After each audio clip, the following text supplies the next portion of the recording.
Maayong buntag mga kaigsunan.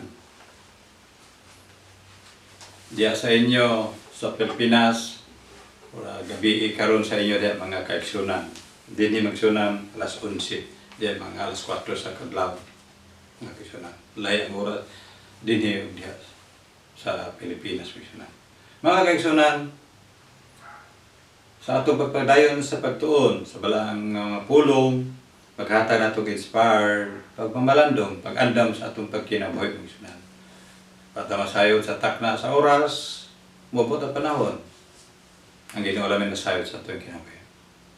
Akong great o pagamusta diha sa akong mga viewers kanunay, salamat ako kanunay kaninyo mga kigalaan, mga parentihan, ug uban pa tanang magsunan ingon sa akong subscriber. Daghang salamat sa inyong pagsunod sa atong pagtuon sa balaanon nga pulong, maghatag ka nato pagpangandam atong pagkinabuhi. Sa di pa tamagto sa unahan magsulan, hangyon ko kamo ato iduko atong ulo aron sa pangaliya sa atong Ginoo. Ikaw labing kamahanan nga magagaw nga Diyos na maham. Ikaw ang Diyos ni Abraham, Diyos ni Isaac, ug Diyos ni Jacob. Daghangyo kami kanimo Ginoo. Panalangin kining among pagtuon sa balaan nga pulong, maghatag ka na mo giya sa among pagkinabuhi nga maandam kami nga may duol kanimo sa imong pagbalik. Salamat Lord sa imong pagkamaayo sa ngalan ni Jesus. Amen. Atong tunan magsunan sa diha si Ginoong Hesus nagawali siya mga kaigsunan dito sa ibabaw sa bungtod. Nagaingon siya diri sa Matthew chapter 5 verse 7 mga kaigsunan. Samtang nagalirong ang mga katawhan nagasunod-sunod kaniya. Iyang minsahiya mga kaigsunan naging siya. Bulahan ang mga maluluyon, kay magadawat sila og kaluoy. Bulahan daw ang maluluyon mga kaigsunan, kay makadawat sila og kaluoy mga kaigsunan. Dinhi nagaingon usab mga kaigsunan atong padayon sa sinulat sa ni Lucas, Dr. Lucas sa Lucas chapter 6 verse 38 mga kaigsunan. Dinhi nagaingon, panghatag kamo o kamo paghatagan, ang tagos nga kinaugdo, dinasok o tinantan o mag-awas igawutang raunya diha sa inyong sabakan. Kay ang takos nga inyong ikahatag mausab unya ang takos nga inyong pagadawaton. Mga kaigsunan, mao ni ang mensahe sa Ginoo alang sa mga katawhan mga kaigsunan nga bulahan ang mamuluyon kay siya usab pagakaluyan ng Islam. Ato nakita magsunan mga refugees nga di ni adto sa lain mga nasod, lain mga lugar magsunan. Daghan mga volunteer mga kaigsunan sa pag-atiman sa mga refugees, sa paghatag sa pagkaon, pag-atiman sa paghatag sa higdaanan magsunan. Inahal kong sunan, bulahan ang mga katawhan nga nagatabang sa mga refugees gikan sa Ukraine mga kaigsunan nga diin sa ilang pag-anto sa paglisod, tabangan sila. Dinhi gani sa Amerika mga kaigsunan, giatiman sa US ang mga refugees mga Ukraine mga kaigsunan. Almost 100,000 mga kaigsunan tagaan og shelter, giatiman mga kaigsunan. Usan nag-igon ang Ginoo, bulahan ang maluluyon kay sila sa pagakulian. Bulahan kato mga nasod magsunan nga maluluyon nagtabang sa mga evacuator, nagtabang sa mga refugees nga naganto sa kalisod sa ilang kapait, sa ilang kahimtang. Didamok diya sa imong nasod ug inyong silang atiman mga kaigsunan. Bulahan mga kaigsunan.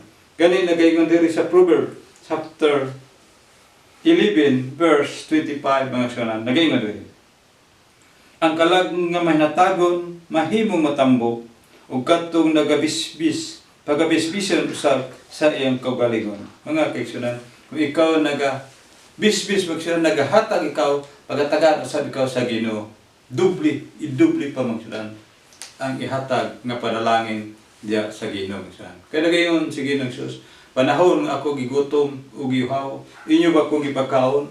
Panahon nga ako nabilanggo, inyo ba kung giduaw, panahon nga ako ubo inyo akong gibistihan mo nang ingon sige ning Sus ngadto sa mga katawhan mga kaigsunan nagaingon sige ng Sus kung inyo kining gibuhat sab ninyo kini kanako mabasa mga kaigsunan sa Matthew chapter 25 verse 31 to 40 mga kaigsunan usa ka ilustrasyon mga kaigsunan sa balang kasulatan nga din samtang si propeta Eliseo sige agi diha sa dalan unya dunay usa ka babae nga nagapuyo diha nga gamay nga balay ang iyang puy-an sunan. Apan aduna siya kaluoy kang Eliseo nga samtang sige agi si Eliseo ug iyang ipahapit ug iyang tagaan sa pagkaon mga kaigsunan ug iyang ibuhatan pa niyang gamay kay payag para kapasilungan ni Eliseo sunan.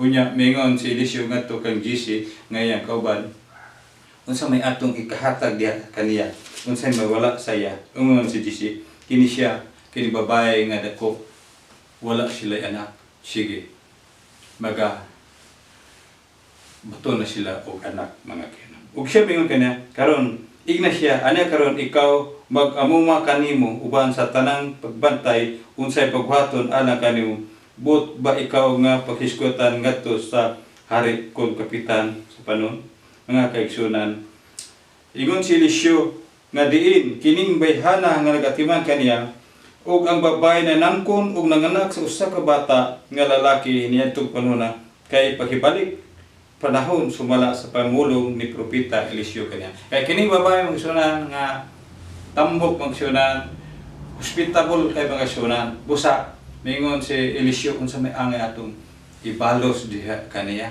mingon si GC giya wala ni sila anak usa mingon si Eliseo manamko ni siya magakugos na siya og bata inana mga igsunan labi na mga katawhan sa Ginoo mabiabihon wala ka masayod sa tao nga imong giabi nga diin usada ay ka manulunda sama ni Lot sa duha ka tawo nga iyang giapaabi iyang gipasaga sa balay ug iyang giatiman ug unya magsunan si Lot giluwas sa duha ka manulunda panahon sa pagsilot sa Sodoma ug Gomora kay mangilad ang Sodoma ug Gomora mga igsunan inana magsunan wala ka makabalo sa makatawan nga imong gitabangan sama sa usa ka maestra nga din iyang pupil iyang estudyante nga bata walay sapatos iyang gipalitan og pair of shoes magsunan pila istorya magsunan niabot ang panahon ni retire siya ug unya kay idara naman siya magsunan na-admit siya sa ospital dito siya nagpa-admit sa ospital nga ilado pun ospital tingala siya magsunan yaktiman man kayo siya magsunan sa mga nurse, sa mga doktor, mga agsusunan. Natingala siya. Unya, ningon siya, kitsa man nagsugo ninyo, sobra man inyong pagtiman kanako, ingon ang mga trabahante sa mga ospital, ang among direktor. Unya, mingon siya, pwede makakita ko siyang direktor, mga kaigsunan. Pila siya gilanon, nakikita sa direktor, almost 40 years na ang pangidaron sa mga direktor o siya mga 70 na kapoy mga aksyonan. Unya, mingon ang direktor, ayaw, wala na kay bayronon sa imong bill sa ospital. Ako na kayang libre na ka, wala na kay problema. Kaya ingon siya, ngano man, ang ngano man imong gitagaan ko o kay gayunan sa dilis pagbayad sa akong bill. Nung ka, kaniadto sa ikaw, panahon sa imong pagtudo, sa imong pagmaestra, ipalitan ko nimo og duha ka pair nga sapatos, ka wala ko'y sapatos. Magsinilas ako sa high school eskwela. Mausab ning akong agi balos diha kani. Wa siya magdahom magsunan nga pila ka year na tuigan bata pa naga timaan ay katong bata diha sa gibuhat siya maestra. Niabot ang panahon ang maestra mo na po'y ihatag o kagayunan sa pagtabang ngadto sa maong na hospital nga iyang maestra. Inana magsunan, ulahan ang mamuluyon kay siya sa pagkaluyan.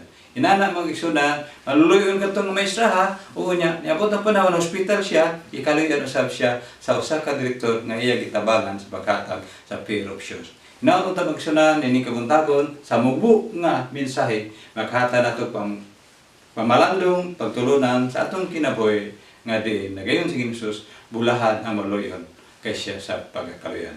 Matthew 5 verse 7 igsunan. Daghang salamat kaniyang tanan sa pagpatilingog sa atong mensahe kanunay ang Dios magpanalangin kaniyang tanan.